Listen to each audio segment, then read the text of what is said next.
유시민의 작가 정신이 잘 드러나는 방송을 봤어요. 그러니까 알릴레오 말고 이제 진술서에 대한 얘기를 이제 말할래요 뭐 이런 형식을 빌려가지고 자기 얘기를 하더라고요. 그런데 이제 원래 기자회견을 하기로 했었잖아요. 근데 그것은 질문에 대한 대답을 하다 보면 또 실수를 할 수도 있고 또 자기가 온전히 알리고 싶은 내용에 대해서 알리는 것이 쉽지가 않잖아요. 그러니까 이 방식을 택한 거겠죠. 굉장히 이제 아주 자기 입장에서도 너무너무 유리한 거죠. 그런데 이제 심재철 같은 경우에는 지금 자료를 가지고 있잖아요.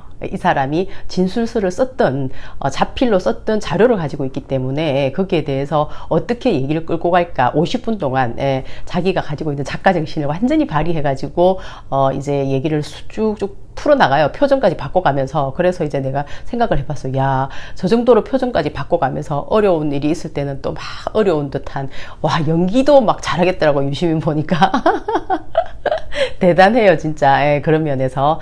그래서 저도 뭐 어쨌든 그때 그 당시에 정말 힘들었겠다 하는 생각을 하게 되죠. 어쨌든 그런 군부 독재 시대를 거치면서 운동권에서 진짜 정치권의 어떤 민낯을 봤잖아요. 그때 어떻게 우리 국민들이 탄압되는지 봤기 때문에 그들이 지금 현재 이제 힘을 가지고 있잖아요. 그렇기 때문에 또 국회의원 입성을 했죠. 그리고 이제 출세도 한 거 아닙니까? 그런 일을 겪었기 때문에. 그래서 심재철 같은 경우에는 사선을 한 거 아니에요? 그리고 이제 유시민 같은 경우에도 뭐 장관까지 했잖아요. 그리고 지금도 노무현 재단 이사장을 하고 있죠.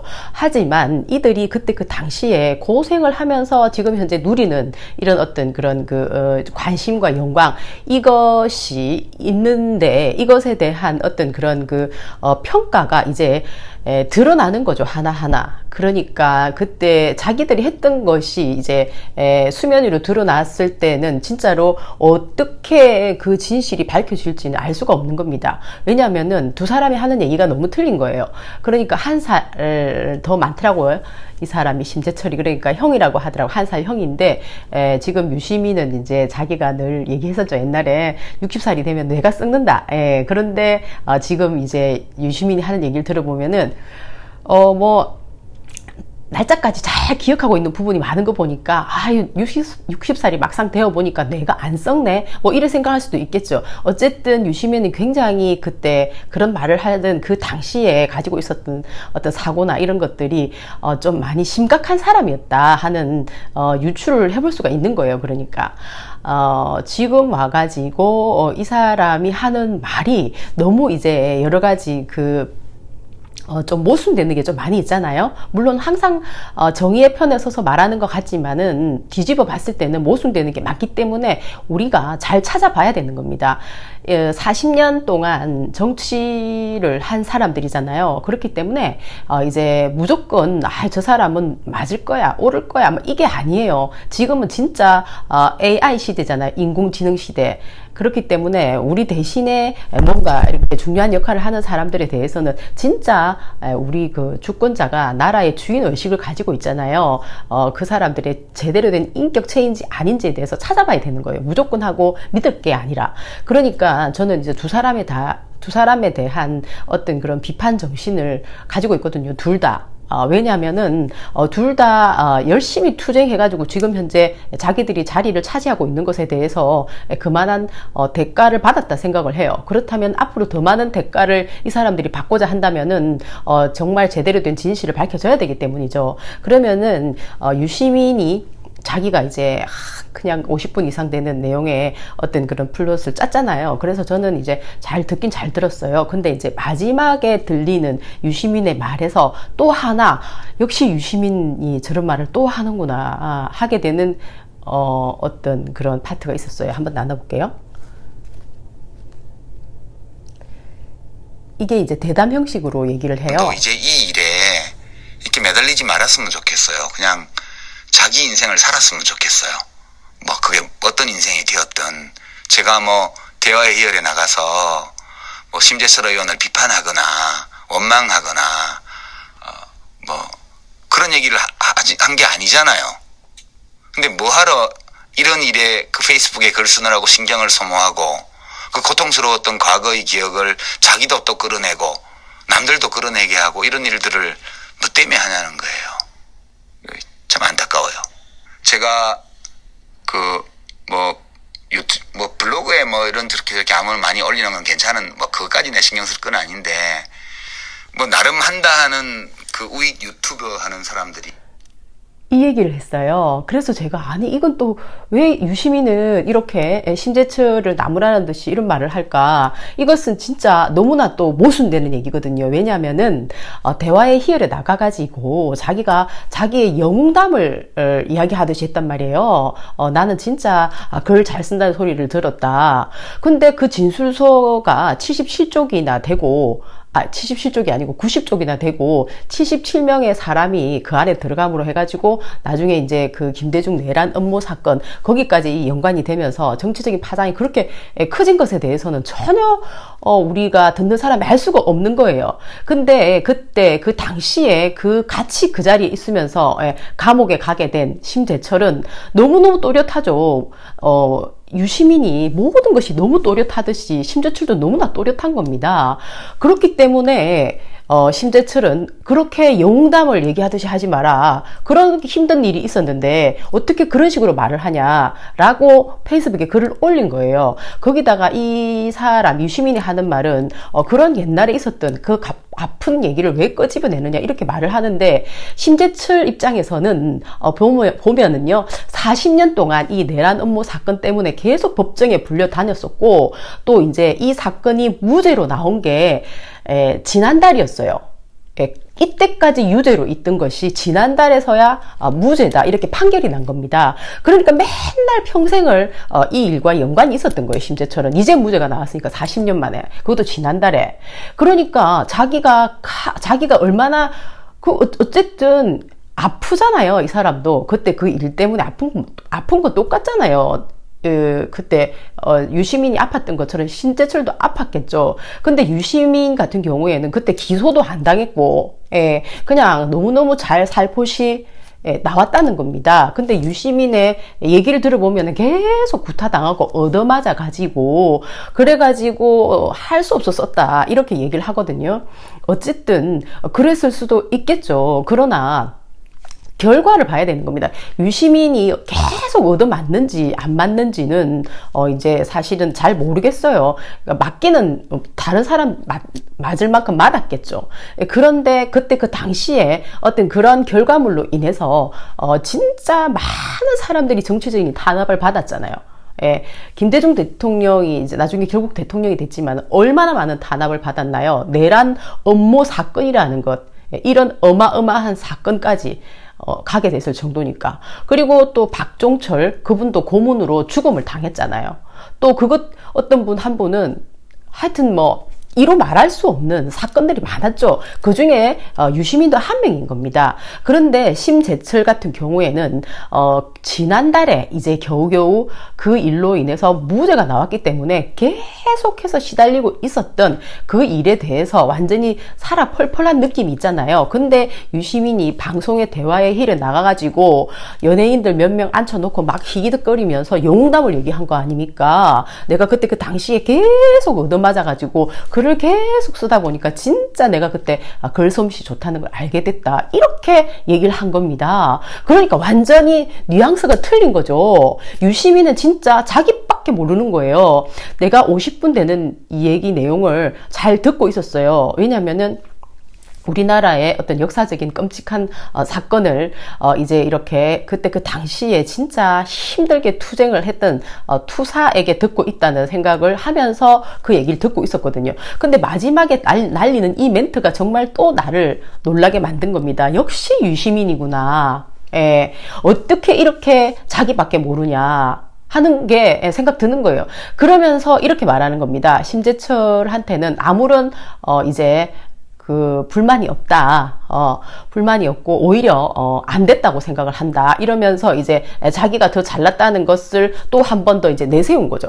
어쨌든, 유시민이 이렇게 행동하는 것은 굉장히 화를 부를 거다. 오히려 더 그런 생각이 들어요. 왜냐면 심재철은 계속, 이제 이 무죄가 지난달에 나왔으니까, 지금까지 투쟁을 하는 와중에서 얼마나 많은 자료가 있겠어요. 자기가 무죄로 이렇게 이제 결론 나게 하기 위해서. 그러니까 그렇게 많은 자료를 가지고 있기 때문에 날짜 하나하나, 자료 하나하나를 전부 다 이렇게 막 크로스 체크해 나가다 보면은 결국은 유시민이 했던 말 안에는 이제 그 모순에 자기 스스로 빠질 수 있는 그런 덫이 있을 것 같은 그런 어떤 지금까지 진행으로 봐서는 그래요. 예. 그리고 이제 유시민 같은 경우에 내란 음모 사건, 이 사건이 제일 큰 거잖아요. 그때 이제 보니까 대학생들이 이렇게 힘을 뭉쳤잖아요. 독재 정권을 타도할 때. 그때 이제 야당에서 제일 이제 파워 있었던 사람은 김대중이었는데, 김대중이 이 대학생들하고의 연관관계가 있냐 없냐, 있는 걸로 만들기 위해서 온갖 어떤 그런 협박 공갈을 했다는 겁니다. 그게 그렇게 시달렸다는 거예요. 그러니까 김대중 대통령은 정말 존경받는 사람이었던 거죠. 그 사람의 진실한 어떤 그런 그 파워, 그리고 이제 군부 독재를 이렇게 맞서서 싸울 수 있는 민주주의를 쟁취할 수 있는 사람으로서의 어떤 그런 파워가 있었을 것 아닙니까? 그러니까 이제 김대중을 이제 어떻게 엮어 넣느냐 때문에 이제 김대중이 이제 돈 있잖아요. 돈을 함석헌 선생하고 같이 이제 장례식에 민주 열사 한 분이 돌아가셨을 때 갔을 때 거기에 돈을 준 돈이 큰 돈이었다. 뭐 100만 원, 200만 원 어쩌고 저쩌고. 나중에 이제 심재철이 거기에 대해서 50만 원이었다 이렇게 썼대요. 그것을 보고 유시민은 그것이 그 진술서가 있었기 때문에 그것을 보고 썼다는 겁니다.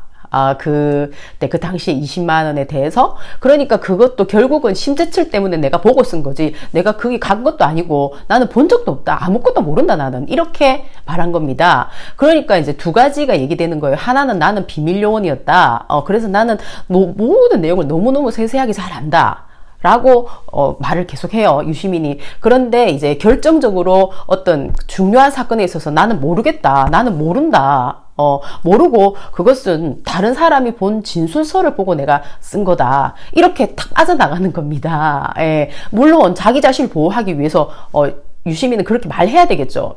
그런데 우리가 상식적으로 생각을 해봐야 되는 거예요. 예. 자기에게 불리한 것은, 그러니까 유시민의 말을 무조건 다 옳다, 또 심재철이 말이 무조건 다 옳다, 이렇게 얘기할 수 없는 겁니다.